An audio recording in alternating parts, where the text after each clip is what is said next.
I remember running into Snoop when he first came out with his first single. I was trying to get a record deal. I wanted to be like them. As a Muslim, how did you see those people? You know, it's funny because it depends on what stage of life you would have caught me in. But then, you know, as I grew and the more I started practicing, started praying, really, it lost its luster. I was like, I want to go to Saudi, but I said, well, I'll go to Egypt first. The visa is easy.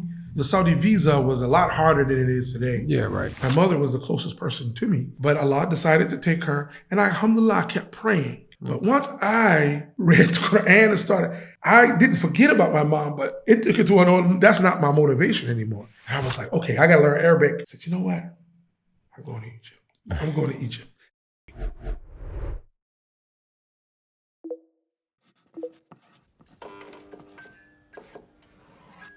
Get your copy of the Hijrah Handbook at book.makehijrah.com. So, bro, tell us a little bit about yourself. Where were you born?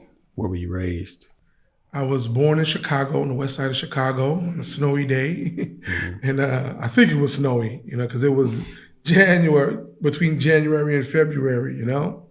And born to a Muslim family. MashaAllah. Yeah, alhamdulillah, man. So my mom and my dad, they used to be Christian, and they converted to Islam before I was born. So that was a gift from Allah. And yeah, I traveled to Los Angeles when I was around 12. More than 20 years in Los Angeles, you know, doing the, you know, I used to be a singer and, you know, doing this and doing all that. And eventually came here to Egypt when I was 35. You were 35 when you came here. Yeah. MashaAllah. So you have a lot of youth these days that are fascinated with the celebrity culture, and then it's even now into like the influencer, the Instagram peoples and whatever. Excuse me for my ignorance, you know what I mean? But so you had the opportunity to meet a lot of celebrities while you were in LA. Yeah. And as a Muslim, how did you see those people? Like, we get one image here. Yeah. So what did you, I mean, how did you see? You know, it's funny because it depends on what stage of life you would have caught me in. Right. I mean, when I was a young guy, when I first moved there, I was trying to get a record deal. I wanted to be like them. So I met a lot of celebrities, man. You know, I lived in Hollywood for a little while. And so I was like, oh man, Snoop Dogg, you know? I remember running into Snoop when he first came out with his first single. And I was, you know, me and my brothers, we were rapping at the time. So the brother took us over to the flat, you know, the apartment they were in. And we wanted to be like them. And, you know what I mean? We wanted to be, you know, you know? And, but then, you know, as I grew, you know, and the more I grew and the more I started practicing, started praying, really, it lost its luster, a lot of it. Not all of it, though. I mean, I saw some good people. I met some good people there. It seemed like they had good hearts. And I'm not saying nothing about Snoop. He seemed cool, too, you know what I'm saying? But, you know, it, you know, after a while, it got to the point where you just like, even if you like, you know, you're going and renting the studios or you're buying equipment and you're even making a studio yourself and you're spending all these hours and hours and hours just trying to make it, right? Quote unquote, make it. Be like, what is make it, by the way? You know what I mean? But trying to make some money, trying to get some notoriety. And it gets to the point where you're just spinning your wheels. Even if you meet this person and that person, or you do a show here or there, you're just spending, sometimes you just, I feel like you're just spending money and time and you're not going anywhere. Yeah. So, I mean, what prompted you to start practicing? Yeah. What happened? Well, my mom, you know, may Allah give her Jannah, she passed away. And when she got sick, I started to pray. And I don't know why I'm rhyming today. Alhamdulillah, I like it this way. No, but she got sick and, you know, I started praying for her wellness. And, you know, she would tell us to pray in Ramadan. You know, we would just, you know, read a little Quran and sneak out, you know what I mean? And she'd be like, you need to pray, you know, put your crown on the ground, you need to pray. But we was like, yeah, it wasn't that important, yeah. And, you know, and she had taken us to the masjid, I remember, and, you know, doing Ramadan, doing the last 10 nights and stuff like that. And she would encourage us, but I mean, I was like, it's not that serious. I'm Muslim, but it wasn't that serious. But when she got sick, that was serious. And the salat is serious too, but I didn't realize it, right? But to me at that stage, I was like, okay, turn to Allah. Because, for the praying, I started making my khamsa, salawat, just asking Allah, just give her healing. And Allah. So that was in you though? Yeah, I mean, I was always a Muslim. Yeah, I mean, I was always a Muslim. I believed in Allah, you know what I mean? I'm sure there's a lot of people out there like that, who they believe in Allah. They're Muslim, but it's not that serious, like 5 times. But, I didn't understand. I really had low knowledge at the same time, following my desires, you know what I mean?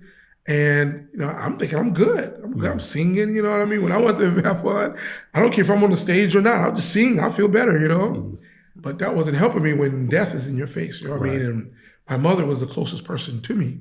So, I would turn to Allah. And I was really, before that, I was getting into the Ismullah and stuff like that. I believed in Allah, but I just didn't think it was, So, but at that time, when the serious stuff, so I'm like, but Allah decided to take her. And alhamdulillah, I kept praying. I kept praying, and I haven't stopped since. Allah, let me continue until I can't anymore. You know what I mean? Do you need help relocating to Egypt? Make Hijrah Egypt is your trusted partner for a seamless move to Cairo. From expert consultations to personalized support, we make your transition effortless. Next stop, Egypt. So the death of your mother, or when your mom's got sick, that prompted you to say, okay, definitely, it was clear. It's time to step it up. It's time to, because I knew, all the power is in the hands of Allah.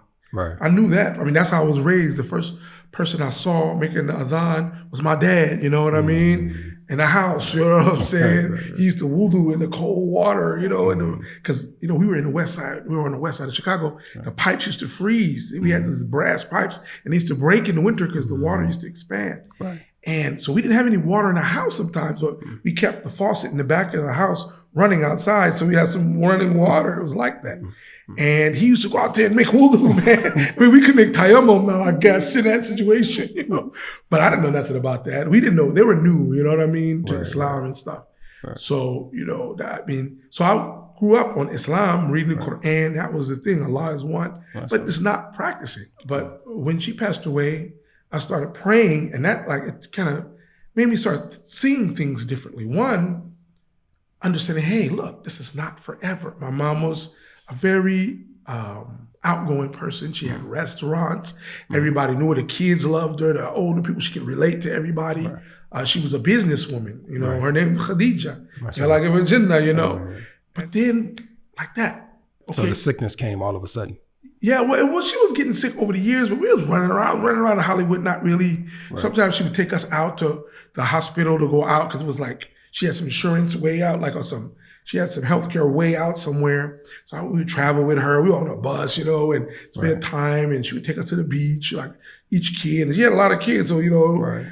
But we didn't get it, As I was around 20, you know what I mean? And I didn't get it. I didn't get it, you know what I mean? Right.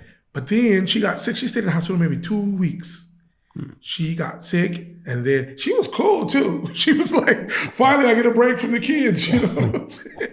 She was cool, and I would talk to her and, talking about Allah and stuff like that. And she was like, yeah. She was cool. Relaxed, like chilling. Right. And then, got the call, come to the hospital now, We went there, and she had already left. So at that point, I started making dua. You know what I mean? And this is really when it really started.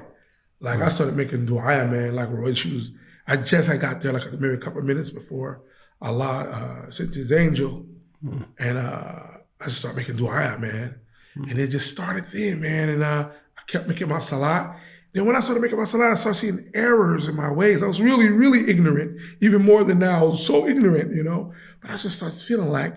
Did you start reading or something? I mean, how'd you educate yourself? What about the salat? Well, not the salat. I mean, after the salat, but that you started seeing errors in your ways. You said I was feeling some stuff I knew was wrong, man. Okay, so I was wilding out, man. Okay, so honestly, I was living in Hollywood trying to be an R&B singer and a rapper, and just living crazy. So this stuff it's a no-brainer. It doesn't agree with our fitrah or everything that I've been taught by my mom. Say, hey, yo, you know what I mean? It's like, we know, you know what I'm saying? We know some levels before knowledge. I mean, so I was like, okay.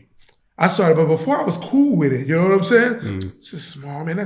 That's just this, or that's just that. I'm just hanging out. Or I'm just at the club. Or I'm just with the friends. I'm just that, you know? But then it's like, how can I go to the club and then pray Isha, then go to the club? I was like, this don't seem right. Something's wrong here. Then start bumping my head in a dunya and say, why am I getting evicted? Why am I constantly getting this problem, losing my job? Why is all these problems? Why is this happening? And no one kind of really, then I started reading the Quran. Now, not the tafsir, the English tafsir of the Quran. And I said, yo, that just took, I was like, what? It took me back. I was like, this, I mean, I had never read, I was like 20, 21, never had read the tafsir of the Quran cover to cover. I just knew in Arabic, I just knew like the quls, you know? I knew like 3 or 4 surahs. In Arabic, alhamdulillah, I can make my salah, you know? And but when I read that, I was like, I forgot about my problem. Because I got into Allah, I had a broken heart over my mother. But once I read the Quran and started, I didn't forget about my mom, but it took it to another, that's not my motivation anymore. I'm like, this is not written by no man. This is amazing. The stories and everything. And I was like, okay, I gotta learn Arabic. So I went to the JC. And this is years, man. And I'm trying to, I stopped doing things that I thought that I understood was haram. I made a decision, hey, I want to be a good Muslim. So I started, when I realized it was haram, I stopped doing it. You know what I mean? And it wasn't an easy process either, but I tell people, it's if we have the intention, then we'll make the dua. And then we have the action behind the dua, and then we will see success, in our personal lives. And that's what I did, man. And I started everything. I saw things that I was doing that was really haram, honestly, and I didn't want to do them anymore. So I made it, followed those steps. And Allah subhanahu wa ta'ala, He cleaned me of those things. And He let me be a different kind of person, you know what I mean? And I wasn't just like evil guy. I had good intentions. But if you have no ilm and you're following your nafs, you're going to end up, right? But Allah subhanahu wa ta'ala, I started slowly getting knowledge. And I started studying Arabic, and I got into the Ismullah. And it really helped me with Arabic because like Ar-Rahman, I just had to do 5 letters, 1, 2, 3, 4, 5, it's like 6 letters or whatever, right? Or 7, whatever. And then I said, okay, so I started to do the Ismullah and draw them and write them. And that really helped me with my Arabic understanding. Then I started to read the Quran in Arabic. I didn't know what I was reading except for the Ismullah, you know what I mean? And I just kept doing it. And Allah subhanahu wa ta'ala had mercy on me. And then it got to the point where I didn't have that much knowledge, really. I mean, about fiqh and about aqidah. I had the basic aqidah, la ilaha illallah, you know what I mean? And about hadith, I was like, oh, no, I'm good with hadith. Because I didn't understand. I mean, I was like, how can hadith be sahih? It can be solid. Then another one can be bad. I was like, so I would go to people who didn't have any knowledge either and ask them these questions. Like, if I see a Muslim, old Muslim on the street, and he would be like, oh, just follow your heart. They didn't know, you know what I'm saying? And I was like, oh, forget hadith, man. I'm just going to read the Quran and interpret it my way. And it led me to at least getting knowledge. So I said, okay, I'm going to try to be a good Muslim. I started thinking I was good too. I was like, yeah, I'm fasting and reading the Quran and eating halal. I got it going on, this Muslim right over here. But then it was just America.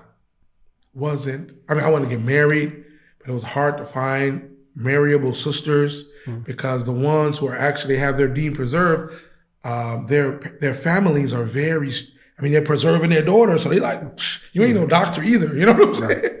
So, and I wanted to get a car, but I had the loans. I had that much knowledge that riba was haram, you know what I mean? And I'm like, I can't get no car. I can't get no house. It's even hard for me to marry the sisters, who I want to marry. They would agree, but they say, my parents, I'm telling you, they're not going to agree. Wow, what? So I read into it because you're black. I read into that. I read into you're not a doctor, Right. I even talked to some fathers, you know what I mean? Say, you work security. Right. You know what I mean? So, and then I was just like, you know what? I was studying at USC because many years later, man, I was studying at USC. I was studying the Arabic program over there. And I saw this CD-ROM. That's what we were still using, the CD-ROMs. Right. And one of these books, Alif Bata or something. And in it, they have a khutbah in Arabic. They actually have a real snippet of Egypt. And that's the first time I got this. I was late night in the library. You can go to a really nice facility. You can go in the libraries and study in your own little cubicle. And late night, and I saw that, man. And I saw a real khutbah and this brother giving the khutbah. I said, you know what? I'm going to Egypt. I'm going to Egypt. Because I was with this one Dawa group. I'm going to blast them, so I'm not going to say their name. Okay, but they were good people, but they weren't upon the right thing. And they were saying, brother, they were saying, we're going to go out this many days in the way of Allah. And they were kind of making up their own thing. And I said, no, I'll go out with you 15 days or whatever. I'm going to Egypt. And he said, brother, why don't you spend 3 months here now? And I said, well, actually, I want to leave. I'm prepared. I'm going to go to Egypt. After I saw that video, and I was like, I'm going to go to Egypt, man. I'm going to go to Egypt, man. You know anybody that was in Egypt at the time? Man, I know people who were from Egypt. Right. And some of the students there. Right. But I didn't know what to expect. I really wanted to go to Saudi. Right. Because the haram, Saudi, what I mean? And this was back in like 2009, 2010, when it was kind of still strict, on some things there, And I was like, I want to go to Saudi, but I said, well, I'll go to Egypt first. The visa is easy. The Saudi visa was a lot harder than it is today. Yeah, right. Yeah, a lot harder, man. Yeah. You can get that Umrah visa, but then after that, boom, you better get up out of here if you want to come back, you know what I mean? So, yeah, man. So I said, man, I want to go to Egypt. I'll just chill in Egypt and make that my place, and I'll travel here and there and there. Right. And they're real welcoming here, too, in Egypt. So I said, how did you know where to go, though? Man, I didn't know nothing, bro. I mean, I was like, okay, what's my plan? All right, cash in your 401k, clean it from riba, because you can see the investments that they do and how much the initial investment was. But the stocks was doing so bad that the initial investment was less than what they had. So that was the rice matter. That was the initial investment. So I said, well, that's lower than what I put in, so it's good. So I said, I'm gonna cash in my 401k and, get me some teaching certificates and more education, So I did that, went in and did that. And I had a friend who was in Saudi and I saw him take his whole family and leave to Saudi. I was like, this is dope. I can do this, and I would call him every once in a while and talk to him, and he would really, just him being there and me being in LA, it was like, it encouraged me. I knew I could do it. He did it, and I could do it too, and because we were good friends. Right. And but I could never save enough money, man. And I don't encourage this. I encourage people to make your due diligence, save your money. But I was single, I was young, you know what I mean? And so I said, but I could never save enough money to do my plan. I made a plan, but I could never. So I said, you know what? Next time I get paid, I'm buying a ticket. Yeah. And we'll take it from there. Right. So I got paid, I bought a ticket. So then, as soon as I bought a ticket, all the sisters like, hey, assalamu alaikum. I don't know if the email got out or what. Even sisters that I was pursuing to marry before, I would just see them going to the masjid like, oh, assalamu alaikum. What are you doing? Oh, I'm getting ready to leave. That's what I'm doing. They treated me like my name was Stanley. You know what I'm saying? Some of them treated me like I was just a nerd. Maybe I was a nerd. But then I got focused on traveling. Some sister, I was like, no, I'm traveling. I'm gonna cash. No, I'm not cashing my ticket. No, I'm traveling. So I had like a month out, and it was 2010. And if you remember, they had a volcano in Iceland. And I was going through London. And so the volcano in Iceland, I was watching it. My ticket time is coming. I'm watching it every day. And I'm like, what? Then we grounded all the flights in London because they didn't want the ash to, you can't fly. Right. Yeah. And I was like, Ya Rob, I did all of this, please Allah. So I started praying in the night, man, because I had moved out of my family home just to save money. You were still in the States, right? Yeah, I was in LA. Okay. But I moved in. I mean, my family, we were older and stuff, so we all moved out and stuff. Right. And I moved out, so living with my Sudani homie and just trying to pocket money, And I was like, Allah, please, I'm like, man, like, I think 3 days before I had to travel. I don't remember, it was like less than a week. And the wind shifted and the ash went another direction, akhi. Wallahi, check it out on, Google it, the volcano 2010. And was it 2010? Yeah, I think it was summer 2010. And man, I was happy. My flight, so I went to Egypt, and then I went straight to Saudi. But my flight was like 3 hours late because of the delays and stuff that they were still trying to. And but I got here to Egypt, and I had to run to my other plane in Saudi. I couldn't even stay here. Like as soon as I got through the checkpoints, boom, and I had to run, man. And you know what I'm saying. But I got to Saudi. And I made Umrah, man. Mashallah. Yeah, and that was a real turning point. I made dua for the things I wanted. I asked Allah to forgive me for my past. And I still want to make Hajj, you know what I mean? To kind of seal the deal if Allah accepts it. There's no guarantee, you know what I mean? Do you have somebody there in Saudi Arabia too? Or no? Nah, man, I'm telling you. I just got a ticket. I just got paid, bought a ticket. I had money to last me for until Ramadan. It was 2 or 2.5 months before Ramadan. I said, if I can get the Laylatul Qadr, I'm cool. Because I learned in the States, that's how I get evicted. And, be in a hotel on a balcony later to catch that last 10 nights. And Allah subhanahu wa ta'ala fixed the situation. It's super powerful. So I learned that. And I saw that a few times every year. I get into these sticky situations and you just catch Laylatul Qadr and still be doing you got to do everything you got to do outside of Ramadan, but catch those nights. You don't know which one it is, but you know it's there. Right. Do all 10 nights. Don't even wait to the evening. I just do it. If you get hungry enough. Right. So I didn't have no plan, man. I just saved, get some money. And I was in, it was crazy. I was in Mecca. I was jet lagged. I was just in awe of being there. And I felt like I was the worst cat in town, man. I mean, because they have 2 adhans, and I didn't realize this. I was getting confused. I was late for Fajr, just feeling bad, man. You know what I'm saying?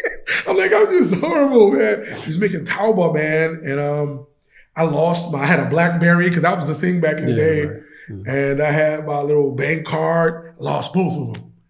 And I'm like, what in the world? I left my BlackBerry on top of a taxi because I heard a little and I was like, what's that? Oh, I don't know. Then I realized that must have been my phone, I was jet lagged, man. I must have left my card in the ATM machine or something. But I lost my stuff. I'm out there in Saudi Arabia. I got money in the bank, you know what I'm saying, from my 401k. But I don't have access to it. And I'm like, yo, I'm in trouble, bro. I'm up in the hotel, got about 2 more days here. I got the money in my pocket. I'm in trouble. I said, wait, bruh, the Haram Sharif is downstairs, man. I was like, you at the Kaaba. So I went downstairs, went to the Kaaba, made salah, made dua. I'm like, then I called my sister, and then she called my friend who lived in Saudi. And then he told me about a guy, because he wasn't in Saudi at the time, but he told me about his friend who lived in Jeddah. So he said, yeah, my sister said, you got a friend, this is his address, this is his name. So I was like, cool. So I went out there, and the brother was Muhammad Al-Aski, man. I don't know where he is right now. If you see this brother, Jazakallah khairan, man, for your hospitality. I went out there, the brother's about to get married. He's teaching English. A black brother, African-American brother, man. And he just took me in for he just said, yo, he wouldn't let me pay for anything, bro. He wouldn't let me. And then he had this little car, this little hatchback, and we going from Jeddah to Mecca. I was tripping because when we think of Saudi, we looking at the map in America, it's way over there. We going on YouTube, and YouTube wasn't even really that popular at that time. It was But it's like, I could ride a hatchback to the Haram Sharif. And he would do it, he would leave on Thursdays. So I made Umrah with him. When he get off work, he would just, MashaAllah. And alhamdulillah, man, and the people were real generous in Saudi, bro. I mean, I went into a bank and said, hey, yo, I had my checks, say, hey, could I wire money from he said, brother, he was like, I hope do my horrible accent. I can't do that, brother. But he said, come here outside, come in with me. I'm like, oh, I'm in trouble already, right? He said, brother, please. He gave me like 1,500 riyal, bro. And he was like, brother, please take this. He begged me to take the money. I'm like, this will hold me over for a minute. And then I was at Haram Sharif, right? And I didn't know that you had to take your sandals in, because if you don't put your sandals in the bag and keep them with you, you can forget about it because it's just too big. Yeah. But I didn't know that. I left them at the door like in the messages in LA. And I lost my sandals. So I'm going back to my place barefoot, leaving. And his Saudi brother sees me, man. And he says, what are you doing? What are you doing? I said, I'm going home, man. I lost my sandals. And he gave me he had some nice sandals on, man. Some real, they were like woven and stuff. You know what I'm saying? I wore those like for years. He said, brother, take my sandals. He walked back. He said, come with me. He walked back to his hotel barefoot. Then he said, wait. And I was waiting. He went in, changed, came out. Come with me, brother. He went and bought me like lunch. And yeah, it was like a lot. I was walking in Saudi, man. And I was walking, because when I first got there, I was way more in shape than I am now. Because I was into security, so I used to jog and and do all this stuff. And I was just walking around. It was like Zuhr time, man. I'm in Jeddah, just hyped. You know what I'm saying? I'm going outside. The sun is good. You can hear the heat. You know what I'm saying? And I'm just walking around, just excited. And this guy rolls up, in the SUV. Brother, you're not from here, are you? He said, no, man. Wait, he said, I said, I'm American, man. He said, brother, come with me, man. And I was like, okay, am I going to get in the car with this guy? Right. I said, yeah, I got in the car with this guy, right? You would never do that in America if you have some sense, right? But I got in the car. The brother says, he takes me to this nice, restaurant where they have this 5-star food, you know what I'm saying? Look at the tables are on the floor, and it's and he calls a servant to bring his son, and we're just eating at this place. He takes me over to this school, and he was trying to get me a job. I met another guy. I met a lot of people, man. I met a prince out there, man. How long were you there? I was there for 1 month. I had my visa. In 1 month. All that happened, bro.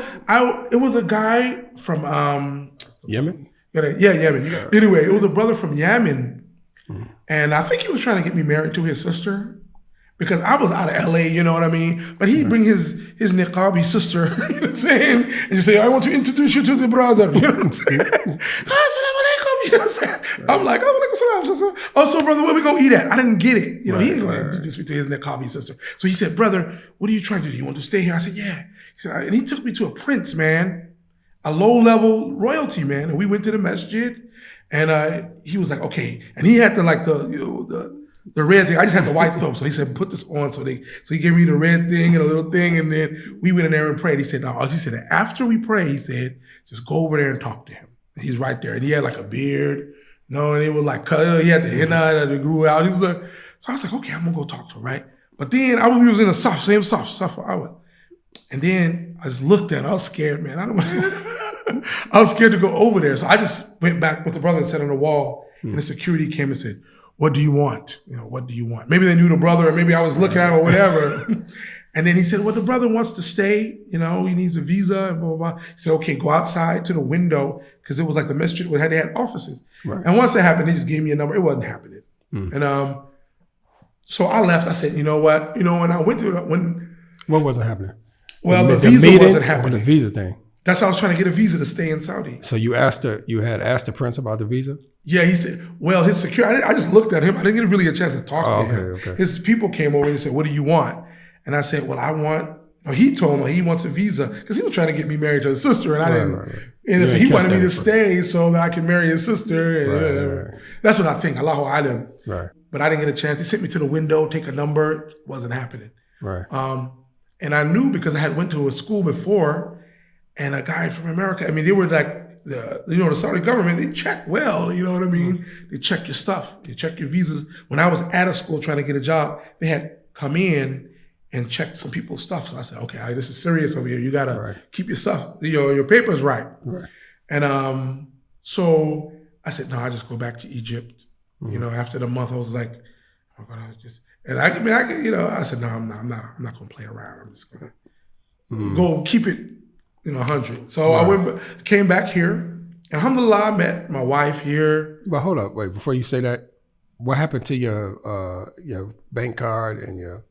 Oh no, I had my people send me like FedEx, send me another one. Oh, okay. I ordered another one, had them send. My phone was gone. I got a new phone out here, and it wasn't even. Their service was I forgot what it was, but they told me that I could set it on international mode and I could make calls all over the world. I did that, but I couldn't really make no calls. Right. They didn't work anyway. But but so I got my stuff back. I had my family send me like FedEx or something. They sent me my card, and I was good. I got my money, and I came back here, and I got married. Alhamdulillah. That was what, within the first year? Or? Yeah, man. Because when I came here and to Egypt, that was 2010. Okay, and then we had 2011. Right. Okay, but I held tight, and I got engaged in 2010. Like I got engaged like after 2-3 months. Then we had 2011, then 2012, and then I got married around 2012. And alhamdulillah, man. I mean, I had no idea what to expect when I came here. I just said, hey, I read some verses of the Quran when it's talking about, when the angels take a person's life and they ask them what state were they in. And they were oppressive to their own souls. They were in sin. And the angels take their souls and Allah decrees for them hellfire, except the ones they didn't find a way. They were weak and oppressed. They couldn't make hijrah. They couldn't. Then Allah, has maghfirah. He will forgive them. And I was reading this, when you open the Quran sometimes and you keep following these certain ayahs, and it's like, where am I? Where do I fit in there? Let me try. If I can't, then Allah, I expect, I have hope in the mercy of Allah. But if I can, then, and look, I'm here. Right. So, and I've been here. I'm eating, what I'm saying? Pizza, whatever. Too much pizza. But Allah will provide. And, and it's been, a good experience. I think it was the best decision I made in my life. I do, yeah. At MakeHijrah.com, we're dedicated to helping Muslims like you make the move to the Muslim world with ease. Our latest project is the Hijrah Readiness Assessment Test, a short, insightful survey designed to help you identify your strengths and areas for improvement on your Hijrah journey. Visit HijrahTest.com now and start your journey towards a successful Hijrah, inshallah. So as far as like your practice while you were in LA trying to be a good Muslim and everything compared to your time in the Muslim world, what would you say about that? I'm laughing, right? Because I thought I was on it, bro. I thought I took Arabic classes. I was reading the Quran out, you know what I'm saying? I got here, bro. The kids knew more than me, man. They could teach me. And then I went to the Marcus, I took JC, junior college, took all of their Arabic. I went to the university, took all their Arabic. And I got here and went to the Marcus. I didn't know nothing, bro. And he was saying, because I didn't talk, he was like, Anab. And I was like, you don't know what the Anab is? I was like, yeah, level 1. He's going to level 1, right? -1, right? Yeah, and so I didn't know anything, bro. And then, I was like, I didn't know anything about fiqh or aqeedah. Even when I came here for a couple of years. So then I went back to visit my family in LA. And they were like, so what did you learn? They all came to, my sister's house. And she passed me, man, I'll give her Jannah too. But after that, they came to my sister's house. I was like, okay, what did you learn? You're in Egypt 2 years. And I started talking, and he's like, he didn't learn nothing. He didn't learn nothing. He's the same guy, and he didn't learn anything, So they were just like, okay, let's go eat some food, man, I didn't know much of anything. I just, but then what happened is, when I came back to Egypt, I just visited. So I came back to Egypt, and I started taking courses on Bilal, Bilal Phillips. It was IOU, Islamic. It was Islamic Online University at that time. Right. And I started to learn about fiqh and aqidah and seerah and Islamic history and tajweed. And I was like, yo, this is like, wow. You know, my knowledge started to increase exponentially, you know? And people would ask me questions before, and I know someone who's going through something with jinn maybe, and they were hearing voices and stuff like that, you know? And they had asked me when I was in Egypt, you know, we were talking, they said, yeah, don't tell anyone, but I'm hearing voices and things are, you know, this is weird, you know what I mean? I don't know what's going on. What should I do? What do you think?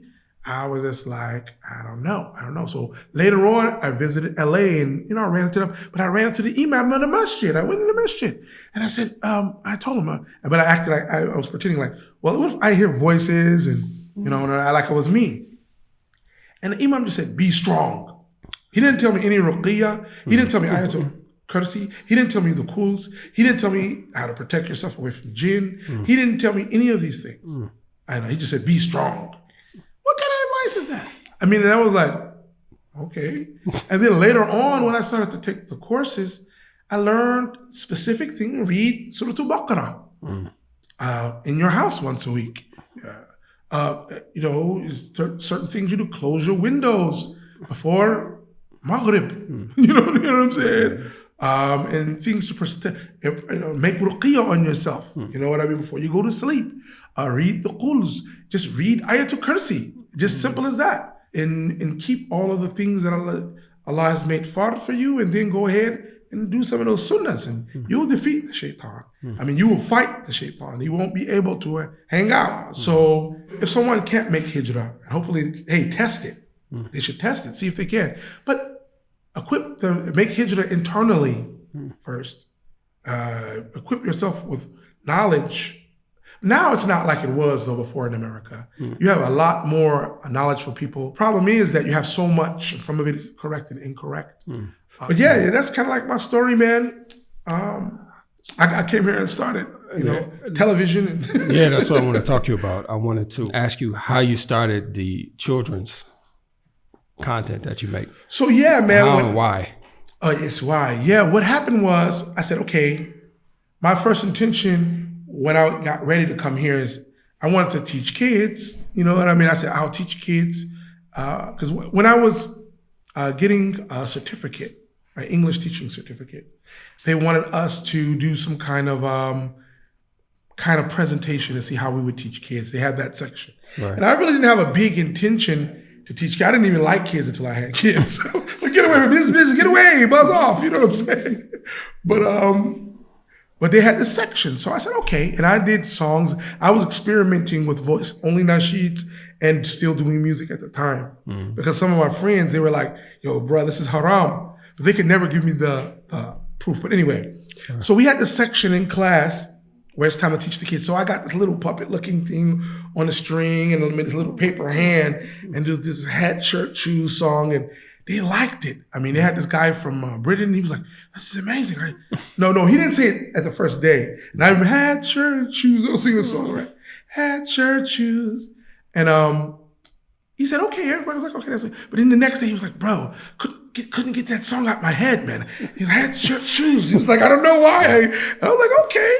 So I decided to make, my brother, he's an audio engineer. So I went to the studio and I said, let me make a song and I'll do it in harmony and just to teach the, eyes, nose, mouth and stuff. And that's when I first started getting into it. The song came out really good. And my brother mixed it. I was like, this is kind of nice, right? And I did it in all voice. So I said, you know what? I might teach kids when I go. And then I came here and I had my wife, she got pregnant with our first child. And we were looking at, YouTube at that time started, it was popping. But we couldn't find anything halal. We couldn't find, even the stuff that was Islamic from Sharia, it's not halal, okay, according to the Sharia. But, they had some stuff in Arabic, but it was kind of, I don't want to talk bad about that, but most of the stuff wasn't, either it was not so fun or it wasn't halal. So he said, hey, let's do our own things. We're going to do a show called Animals from the Quran. So we started with this Animals from the Quran and we started to look for puppets and we couldn't find anything that was just like what we wanted. Right. And then we found tutorials how to make puppets, and my wife and I started to make puppets. And then Huda Television, they would have me on, and we were doing shows not for kids, just regular, Quran shows and stuff. And they would have me sing, nasheeds and stuff. And I found out the dalil why, it's the halal, trying to, it's the halal, these haram things, including music was included in that Sahih Hadith. So I found out on air that, music was actually, it's a sound, it's haram, bro. I'm saying. I know a lot of people, you go, hey, you being hard with that. Hey, listen to my songs. But anyway, but the music. So I found out on air that it was haram. And it was a good experience. But then they called me back because I was kind of silly on air, a little bit. They said, we're doing this kid show and we want you to be a part of it. So they brought me on and they had this puppet and I'm like, this is kind of cool. And this is kind of what I want to do with what I'm doing. Right. And I did, but there's stuff, for kids it was nice, but I grew up on Reading Rainbow and Sesame Street and all this stuff, the Electric Company and all this stuff, man, all the Saturday morning cartoons, all this stuff. So I'm like, you guys can do this better than this, man. I grew up on but they were like, yes, American, and they were nice and they would take notes. But I'm like, no, let me do hands-on. But I didn't have any experience. I didn't go to school. These people, respect. They went to school for this, But I'm like, look, just give me a shot, you know what I mean? But they wouldn't do it. They would listen and they would kind of do something, but they didn't. So I was blessed to be able to get the funds to produce my own show. Yeah. So I brought it to Huda and I said, hey, now I'm gonna direct this one, you know what I mean? And I still had to fight to direct. They sent the director and I was like, look, I got my vision, right. You know what I mean? And I directed a show, Happy Ummah, the first Happy Ummah show. Right. Alhamdulillah, I had some good people helping out too. Some good people that said, I made a pilot and people said, hey, that's nice. So some people put the funding and Huda said, I'm gonna do the technical stuff. And we got together, we made 30 episodes. It's streaming on Ali Huda channel, Happy Ummah. Right. We made it, we were late because it wasn't still, they were doing the technical stuff. And I was like, okay, I'll leave it to them. You guys are the professionals. But they were used to doing what they did. And right. It wasn't kid shows. They have some really beautiful calligraphy shows, Quran shows, man. But the kid stuff, like kids holler, ah! If I hollered on this mic, it would distort. Right. So when I was listening back, before I was like, okay, he's the mic guy, he can do it. But then when I listened back, I was like, this is ruined. This is horrible.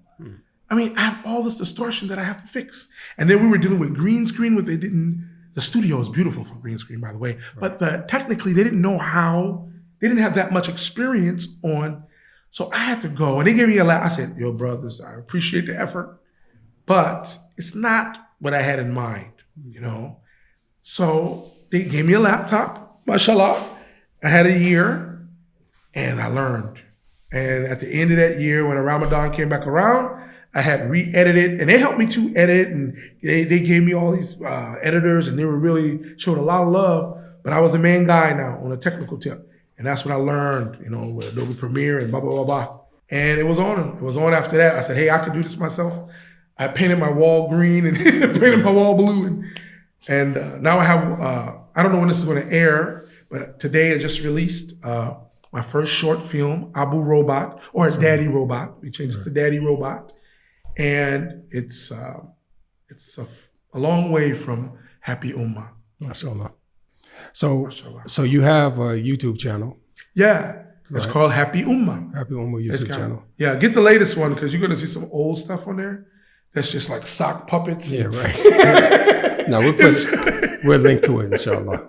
So, yeah, get the newest one. I have a couple of Happy Ummah channels. MashaAllah. So we ask everybody to help support the project because you said it's more than just one episode. Yeah, right? This one is called Daddy Robot. Right. And it's fun. It's really fun. It's not a puppet thing. We're doing motion capture animation. It's about a girl who her dad turns into a robot, dealing with all of this technology these days.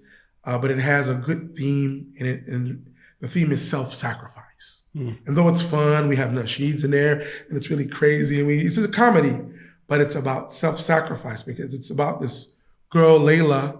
her dad goes into this lab because he's unemployed, and she's all on the internet too, you know. She sends his resume or CV to this computer lab, and he does this experiment to control the robot, and he goes to sleep. He controls the robot, and he loses his body, and he has to find it before his battery runs out, and he dies. And then he has to save the orphanage, and is it save himself or save the orphanage? And her mom was a reporter in Palestine and died, so he's a single father, and she has to make this decision of whether to save these 100 orphans or just try to save her dad, and she would become an orphan. And he made the first episode.